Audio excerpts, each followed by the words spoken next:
So last year when I was speaking at Wisdom 2.0, we had a wide audience, so I had to do 3 bows, and today I only have to do 2, so I'm 33% more efficient. Keep this up, yeah.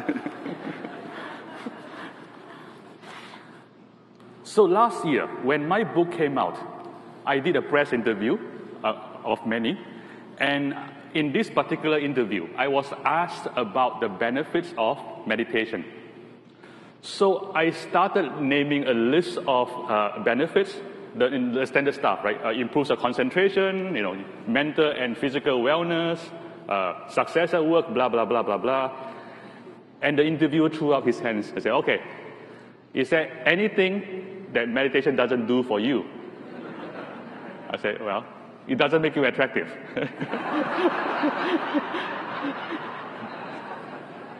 And then we left, and then, as usual, right after I said it, I realized I was wrong.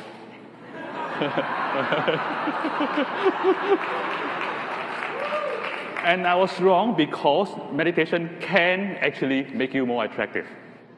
And it does so in particular ways. The first way it does so is that meditation can make you more charismatic.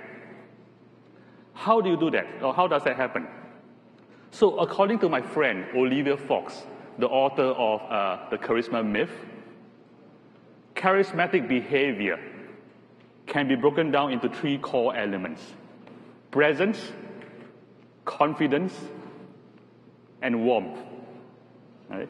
And all 3 can be cultivated with meditation. So with meditation, you can cultivate each of the 3: presence, confidence, and warmth, and therefore you can cultivate charisma. So that's the good news. What's the bad news? There is no bad news. Right? With me, there's only good and better news, which is why people love me. Besides my good looks, The better news is that it gets better. When it comes to attractiveness, there's something even better than charisma. Now, what can it possibly be? So, according to a study done in 1995, this study was done across 3 cultures, 3 very different cultures: Japan, the US, and Russia. And it was done across men and women. And in this study, they're trying to find out what are the qualities that we most look for in a marriage partner. And the number 1 quality that we look for in a marriage partner, both in men and in women, in all 3 cultures: kindness and understanding. Kindness is very attractive. So again, that's the good news, and again, that's better news. So the good news is kindness is attractive. The better news is that kindness is a highly trainable quality. And the way to train kindness is embarrassingly simple. It's so simple that after I tell you, you're going to ask for your money back. You'll say, that's it? So how do you train kindness? It's very easy. Think of kindness as a mental habit.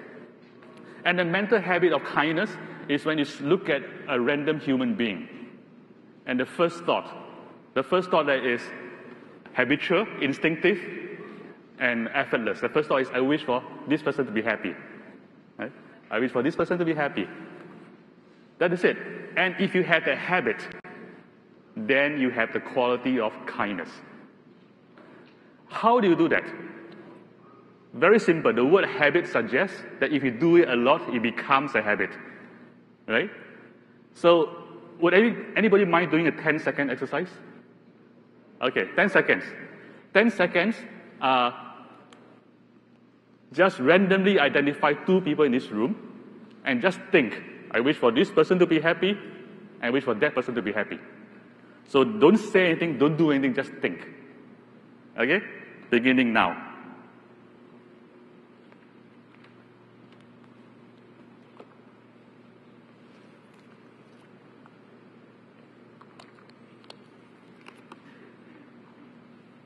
How was this? It's kind of nice, right? It's easy, right? Even I can do it. It's that easy. So just do this a lot. There's another additional side effect of this practice, besides being attractive. which is happiness. Right? Did you notice that when you're wishing for somebody to be happy, you're smiling?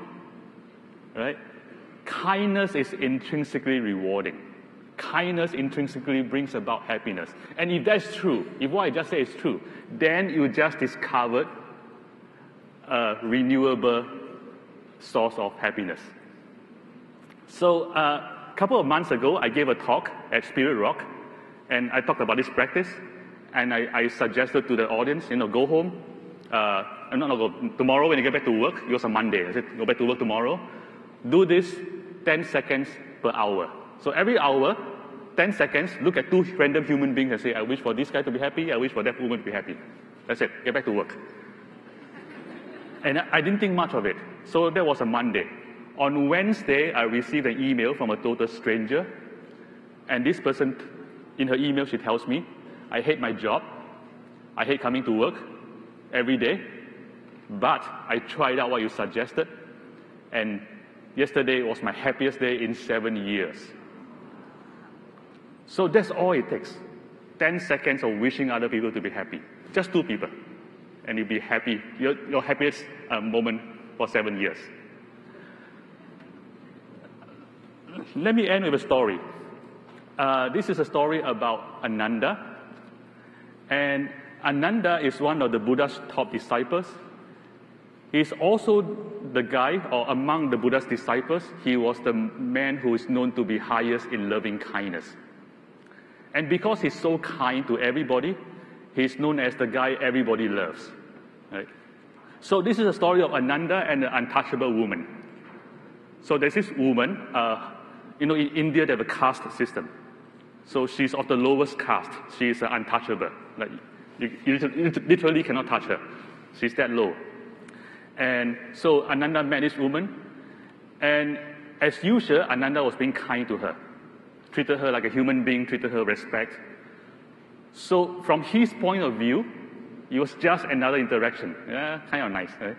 From her point of view, it was life-changing because she has never been a recipient of kindness.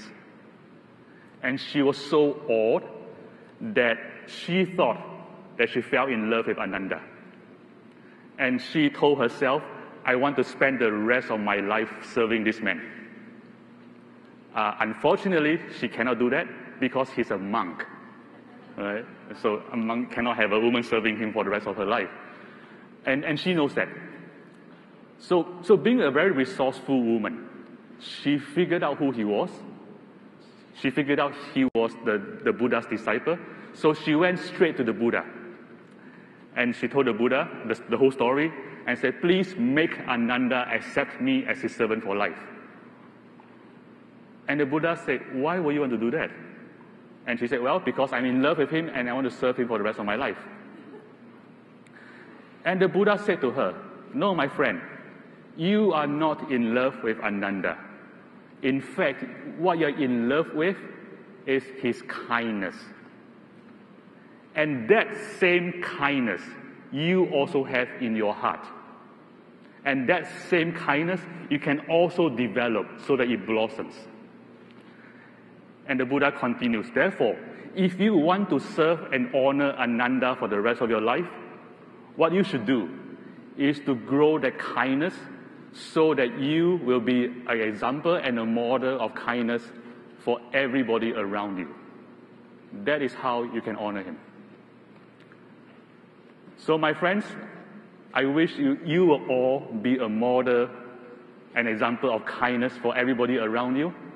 And in doing so, I hope you'll all be very attractive. Thank you.